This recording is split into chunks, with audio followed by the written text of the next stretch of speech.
Hari ini gue mau bahas 3 sifat manusia yang nggak bisa sukses. Nah, gue mau kalian coba lihat apakah sifat-sifat ini ada di diri kalian sendiri. Bandingkan sifat ini nggak cuma ke diri kalian, tapi juga orang-orang di sekitar kalian. Kenapa? Karena biasanya kalau misalnya sekeliling kalian memiliki 3 sifat ini, sekalipun sekarang ini kalian belum punya sifat itu, kalian bakal kebawa-bawa arus dan akhirnya bisa punya salah satu dari ketiga sifat ini. BTW sebelum lanjut nonton, pastikan kalian udah subscribe channel ini karena itu bakal berarti banget buat gua. Kalau misalnya kalian punya input, kritik, atau saran, pastikan tulis di kolom komen supaya gua bisa improve konten-konten gua ke depannya di YouTube channel ini ya. Ketiga sifat ini gua rangkum dari pengalaman gua berbisnis dari zaman kuliah. Jadi udah ada hampir puluhan ya bisnis yang gua coba-coba, gua udah bertemu banyak sosok-sosok orang-orang yang sukses, dan yang gua notice, semua orang sukses yang gua temui, mereka jarang banget atau hampir nggak pernah punya salah satu dari ketiga sifat ini. Nah, sifat pertama yang mau gue bahas adalah malas. Nah, gue yakin mungkin banyak dari kalian yang nggak asing dengan sifat ini. Bisa jadi kalian sendiri juga merasa kok diri kalian itu males ya. Atau mungkin kalian juga sering banget ketemu orang-orang di sekitar kalian yang punya sifat pemalas. Nah,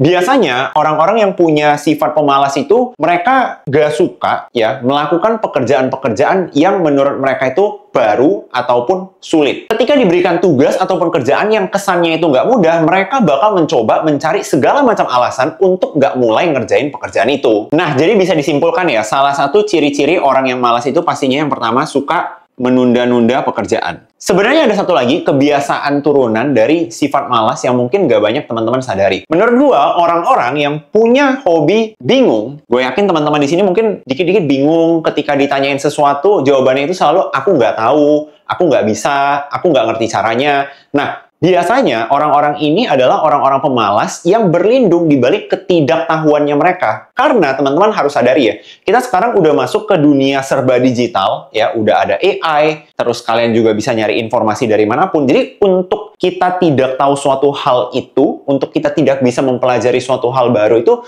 bisa dibilang lumayan sulit. Karena kalian tinggal buka HP, buka ChatGPT, atau mungkin nyari di Google, ya udah, kalian udah bisa dapat gambaran singkat kira-kira bagaimana melakukan sesuatu hal yang baru. Nah, biasanya orang-orang yang hobi bingung itu gue selalu kategorikan ke orang-orang yang pemalas. Karena mereka tidak pernah mau mengeksplor hal yang baru, mereka merasa hal yang baru itu adalah hal yang sulit, mereka juga tidak mau berusaha untuk mencari tahu gimana bisa mereka mulai ngerjain hal yang baru itu.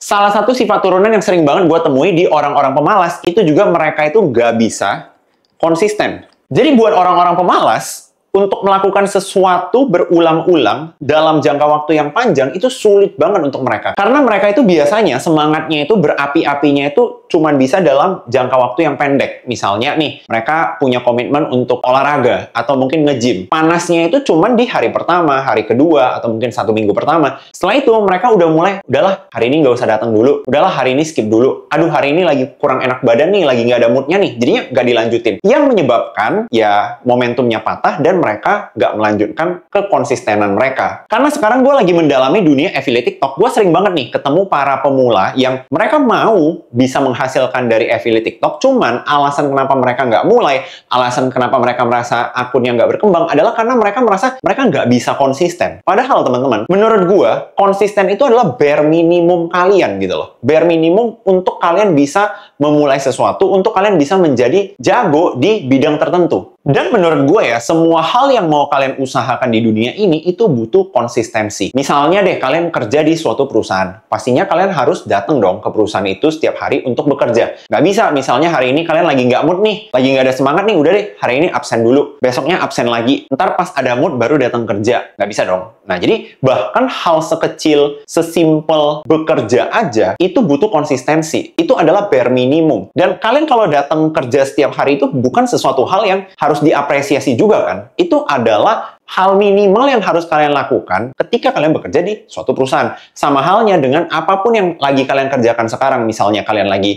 mulai bisnis, kalian lagi jadi affiliate, harus konsisten. Buka toko setiap hari, posting konten setiap hari. Ini adalah bare minimum. Nah, ngomong-ngomong soal konsistensi juga ya, gue sering banget melihat orang-orang pemalas itu sering merasa harus diapresiasi banget hanya karena mereka sudah konsisten. Banyak banget yang bilang, kok kenapa sih akun aku belum berkembang, penjualan aku di affiliate belum ada? Padahal aku udah konsisten posting konten selama 5 hari, seminggu. Para pemalas ini merasa hal yang sebenarnya bare minimum yang mereka lakukan itu adalah suatu hal yang udah gede banget. Karena selama ini mereka terbiasa dengan kebiasaannya yang males dan nggak melakukan apa-apa. Jadi ketika mereka baru pernah melakukan satu hal konsisten selama 5 hari, mereka merasa itu udah hal yang besar, ya. Dunia udah harus memberikan reward yang sangat besar untuk mereka. Padahal ya orang lain itu adalah kehidupan sehari-hari dari afiliator yang lain atau orang lain gitu. Ketiga sifat ini udah gue susun supaya mereka itu konsepnya itu bertahap ya. Jadi biasanya ini kayak ada level-levelnya gitu loh. Level pertama, males dulu. Biasanya kalau orang udah melewati level males, dianya udah bisa konsisten, maka dia akan masuk ke kesulitan yang kedua atau sifat yang kedua. Sifat yang kedua yang mau gue bahas hari ini adalah mudah menyerah. Nah, ngomong-ngomong soal menyerah, kenapa gue taruh mudah menyerah ini ada di tahapan kedua ya? Karena orang yang menyerah adalah orang yang setidaknya dia udah pernah mencoba gitu ya.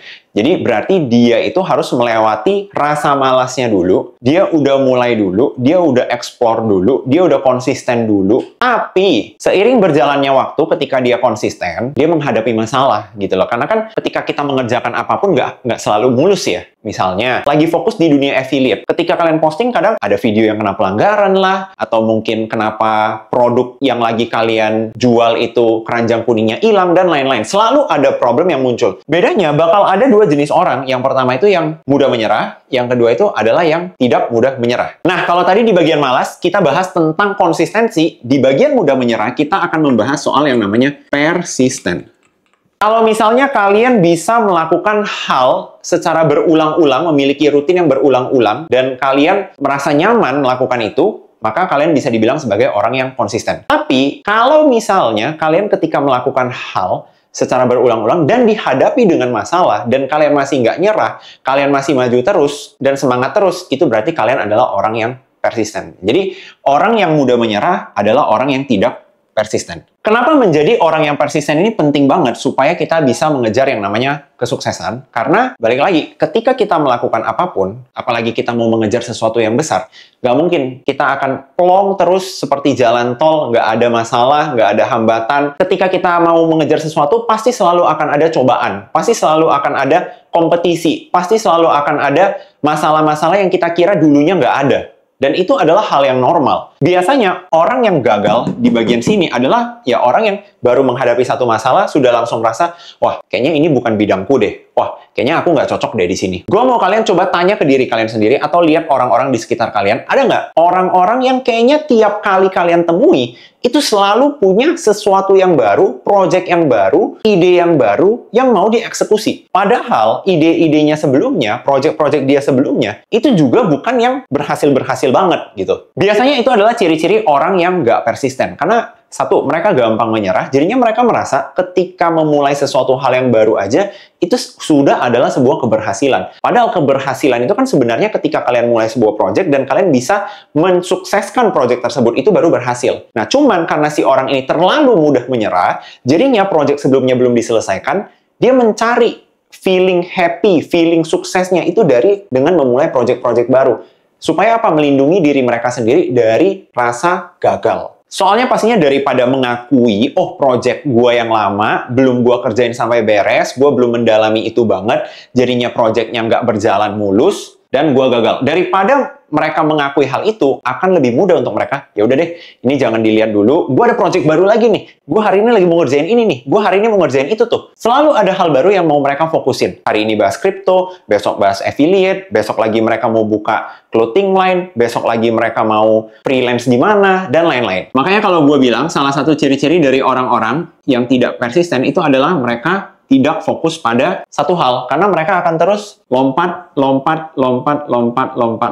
Salah satu ciri-ciri dari orang yang nggak persisten atau mudah menyerah, itu mereka pemikirannya itu sangat-sangat short term ya, atau jangka pendek. Jadi mereka mengerjakan segala sesuatu itu, berpikirnya itu mau hasil yang instan, mau hasil yang cepat. Karena kalau mereka tidak melihat hasil dalam waktu yang cepat, mereka akan langsung menganggap, oh, ini project yang gagal, aku harus pindah lagi ke project yang lain. Makanya kalau ada di antara teman-teman kalian yang kalian temui, tiap hari selalu ada project baru, ide baru, ya, maka kalian mungkin bisa kategorikan mereka sebagai orang yang mudah menyerah atau nggak persisten. Nah, sekarang kita akan masuk ke sifat ketiga. Anggap aja orang yang tadinya itu sudah persisten, sekarang dihadapi dengan keadaan kalau sekalipun dia udah persisten, ternyata hal yang dikerjakannya itu juga tidak berbuah hasil yang bagus. Biasanya akan ada dua kemungkinan ya sifat baru yang muncul. Yang pertama, orang ini akan menyalahkan keadaan. Yang kedua, dia akan evaluasi. Pernah nggak kalian ketemu orang-orang yang alasannya itu banyak banget, atau mereka selalu merasa kalau dunia itu nggak adil cuman di mereka? Nah, biasanya orang-orang ini masuk ke kategori yang suka menyalahkan keadaan. Gua mau ambil satu cerita yang sering banget disampaikan ke gua dari afiliator-afiliator pemula. Nah, jadi banyak dari mereka yang ketika mereka mau coba konten, mereka udah konsisten dan akhirnya hasilnya tetap kurang bagus. Daripada melakukan evaluasi, mereka akan mulai mencari alasan-alasan gak masuk akal untuk membenarkan kegagalannya mereka. Contoh, yang pertama, mereka akan tiba-tiba ngambil asumsi kalau akun mereka itu kena shadow ban. Jadi, TikTok nih yang nggak adil, TikTok nih yang benci dengan akun mereka, TikTok nih yang mau melihat akun mereka gagal. Jadi, sekalipun mereka udah bikin konten, udah konsisten, dan konten yang menurut mereka bagus, tapi ini kondisinya TikTok nih yang nggak mau mereka sukses. Jadi, alasan pertama pastinya mereka akan mencari faktor eksternal yang bisa disalahkan. Dan ini juga bisa kalian temui di kehidupan sehari-hari ya. Kalau kalian ada teman-teman yang sering bilang,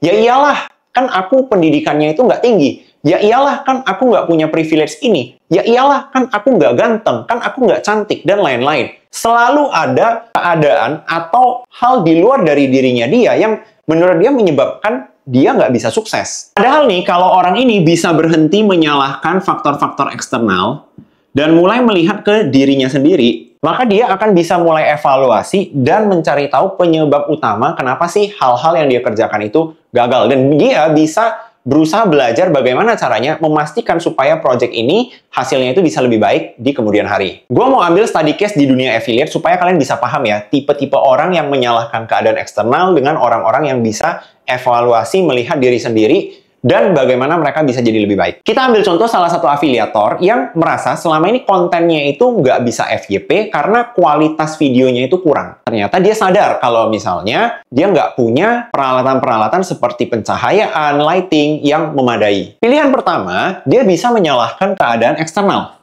Dia bisa bilang, ya iya, aku kan belum punya modal yang gede. Pasti kalah dong sama orang-orang yang punya modal gede. Aku kan nggak punya uang yang cukup untuk beli lighting, untuk beli mic, dan lain-lain. Padahal kalau yang dia lakukan itu adalah melakukan evaluasi, maka dia mungkin bisa memikirkan ide-ide lain bagaimana mencari substitusi nih dari lampu, mic, atau peralatan konten yang sebenarnya dia nggak perlu beli. Misalnya nih, dia sadar selama ini videonya gelap, dan dia masih belum punya modal yang cukup untuk beli lighting. Oke, ketika dia melihat ke dirinya sendiri, apa hal yang bisa dia lakukan? Kepikiran, oh kalau gitu kontennya di siang hari aja. Di luar ruangan, di outdoor, pas ada matahari, kan jadi terang. Atau masalah di mic, dia sadar kalau dia belum punya modal yang cukup untuk beli mic yang memadai. Jadi, kadang kalau bikin konten, suara-suara di luar itu sering bocor masuk ke dalam videonya. Kalau dia melakukan evaluasi, mungkin orang ini akan kepikiran, ya udah lain kali aku kalau ngonten, aku sengaja nyari ruangan atau mungkin tempat yang emang sunyi, yang nggak ada suara dari luar bisa masuk ke videonya dia. Dari sini aja kalian udah bisa bandingin ya, kedua orang ini bakal menghasilkan output yang berbeda. Yang pertama, yang menyalahkan keadaan, ya tidak akan ada improvement atau perkembangan di dirinya sendiri. Karena setelah dia menyalahkan keadaan, ya udah dia udah puas. Karena dia merasa salahnya itu bukan di dia. Tapi pada kenyataannya juga nggak ada perkembangan yang terjadi di dirinya sendiri. Nah, sedangkan orang kedua ini, dia menyadari kalau dia punya kekurangan dan dia akan mencari tahu bagaimana cara untuk menutupi kekurangannya. Jadinya orang-orang yang melakukan evaluasi akan lebih mudah berkembang. Nah, gue mau tutup video ini dengan sebuah cerita dari salah satu murid gue, seorang ibu rumah tangga yang sekarang menjadi afiliator dan bisa menghasilkan komisi affiliate puluhan juta setiap bulannya. Kita panggil aja ibu ini Kak Maya ya. Kak Maya ini adalah seorang ibu rumah tangga, punya 2 anak, yang masih toddler, ya jadi kegiatannya sehari-hari itu pagi bangun nyiapin sarapan gitu ya, suaminya ke kantor, dianya di rumah, melakukan pekerjaan rumah, ngurusin anak, suaminya balik, dia bikin makan malam, dan tidur. Dah, kira-kira gambaran keseharian itu seperti itu. Kak Maya ini sadar kalau misalnya selama ini, kalau hanya mengandalkan ya penghasilan dari suaminya doang, sulit banget untuk menabung, dan kalau dia mau belanja atau mau jajan, ya sulit gitu loh. Kak Maya ini sendiri nggak tinggal di kota, dia tinggalnya di daerah ya, dan dia itu bukan orang yang terlalu terekspos dengan perkembangan sosial media. Jadi bahkan dia sendiri mengkategorikan dirinya itu sebagai orang yang gaptek. Cuman dari awal Kak Maya belajar, satu hal yang gua sadari dari Kak Maya ini adalah dia itu bukan orang yang pemalas. Karena sekalipun di awal-awal banyak hal yang dia belum tahu tentang dunia affiliate, dia itu cepet banget pengen belajar, pengen tahu, dan pengen explore. Dia juga bukan tipe orang yang nunda-nunda. Jadi seperti yang kalian tahu, Kak Maya ini kan beli buku gua, dan tiap kali orang yang beli buku itu kan dapat admin mentor. Tiap kali admin mentor ngasih tugas ataupun PR, itu selalu dikerjakan. Dan dia itu juga konsisten. Dari awal belajar, tiap hari posting minimal 1 konten, kadang sehari 2 konten. Jadi pastinya Kak Maya ini bisa kita kategorikan bukanlah orang yang malas. Kita masuk ke sifat yang kedua. Apakah Kak Maya ini adalah orang yang mudah menyerah? Jadi, di bulan kedua, Kak Maya menjadi affiliate, akunnya itu udah mulai sedikit berkembang ya. Jadi yang awalnya nggak bisa FYP, udah mulai FYP, udah mulai ada penjualan juga, walaupun nominalnya itu belum besar. Tapi di bulan kedua, Kak Maya ini dihadapi dengan satu masalah. Ketika Kak Maya lagi nge-live jualan, tiba-tiba anaknya lewat dan masuk ke live-nya dia. Dan seperti yang kalian tahu ya, di TikTok itu sensitif banget. Kalau kita nge-live jualan, nggak boleh ada anak-anak yang terlihat di layar. Jadinya, akun Kak Maya itu terkena pelanggaran di bulan kedua dia menjadi affiliate. Nah, apa yang terjadi? Kak Maya ini bukannya nyerah, dia langsung konsultasi dengan admin mentor dan ngikutin semua arahan yang diajarkan oleh admin mentor. Ada beberapa step-step yang admin mentor coba ajarkan ke Kak Maya. Yang pertama, aju banding. Yang kedua, tetap konsisten, dan lain-lain. Nah, semua ini dilakukan Kak Maya tanpa ada komplain, tanpa ada bersungut-sungut, tanpa ada menyalahkan keadaan sama sekali. Jadinya Kak Maya ini bisa kita kategorikan sebagai orang yang persisten. Karena ketika dihadapi dengan masalah, dia itu memilih untuk nggak menyerah. Setelah itu kita masuk ke sifat ketiga, menyalahkan keadaan. Setelah pada akhirnya Kak Maya ini bisa menghasilkan 2 digit dari komisi affiliate, akhirnya Kak Maya pun cerita kalau dia mau beli HP baru untuk keperluan konten affiliate-nya. Dan di momen itu barulah Kak Maya cerita kalau selama ini HP yang dia pakai itu sebenarnya nggak memadai untuk keperluan affiliate ataupun konten. Yang Kak Maya lakukan setiap hari adalah dia bakal minjem HP dari suaminya hanya untuk syuting video affiliate dan nantinya video-video ini dipindahkan lewat Bluetooth ke HP-nya dia. Karena HP-nya dia sendiri, kameranya itu kondisinya buram banget, jadi emang nggak bisa dipakai untuk keperluan merekam, tapi masih bisa dipakai untuk keperluan mengedit. Maka dari itu, kita bisa kategorikan Kak Maya ini sebagai orang yang nggak menyalahkan keadaan. Daripada nyalahin keadaan eksternal, dia lebih memilih untuk evaluasi dan mencari ide-ide bagaimana dia tetap bisa mengejar goals-nya dia. Nah, sekarang gue mau kalian coba evaluasi diri kalian sendiri. Kira-kira apakah kalian masih memiliki salah satu dari 3 sifat ini? Kalau ada, saran dari gue, coba kurang-kurangi ya sifatnya. Gue yakin yang namanya sebuah sifat itu nggak bisa yang besok hilang ya, tapi harus pelan-pelan kita lawan. Satu saran juga dari gue, kurang-kurangilah bergaul dengan orang-orang atau teman-teman kalian yang kalian sadari punya salah satu dari sifat-sifat ini. Karena balik lagi, sifat-sifat ini itu bisa menular. Kalau semua teman kalian adalah orang-orang yang mudah menyerah, ya kalian bakal jadi orang yang mudah menyerah juga. Kalau semua teman-teman kalian adalah orang yang males, kalian bakal ikut males. Itu aja yang mau gue bahas hari ini. Kira-kira next kalian mau gue bahas topik apa lagi nih? Langsung tulis di kolom komen. Dan jangan lupa subscribe ke channel ini ya.